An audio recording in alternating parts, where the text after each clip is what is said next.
Pero the rest, kunyari ayaw talaga niya, hanapin ko na lang kung saan siya magaling, tas doon ko siya ibubuhos talaga. Tama. Doon i-spend yung oras niya. No? Sana wag fencing yung trip ng anak ko. Gusto ko talaga mag-fencing eh. Medyo mahal yung talaga. Ang boring na papanoorin mo, no? Fencing. Dut-dutan sila, no? Pangit. Ba naman yan? Sana wag fencing. First world problems na siya, no?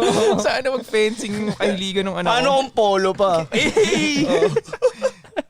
Kasi nakaraan naglalakad kami sa town. Eh! Tawag dito, mayroong sa gitna doon, may fencing na competition. Competition. Oo, competition, mga ganun-ganun. Ano, masaya ba? Masaya ba? Hindi, yun nga sabi ko, alam mo kaya hindi sikat tong sport na to, walang dugo eh. Walang violence Diba talaga. wala, eh, no? ganun-ganun sila doon, diba? Yun lang yun, isipin mo kung may dugo yun, dahil manonood. Hindi, kung walang cover sa mata, ayan, manonood Delikado talaga. lang. Hindi masyadong delikado. O yun nga, manonood ako nun, di ba? Yun yung kapalit vision mo di ba? Magiging exciting ang fencing yan. Kaya parang, ewan ko ba, magalit yung fencing community sa akin.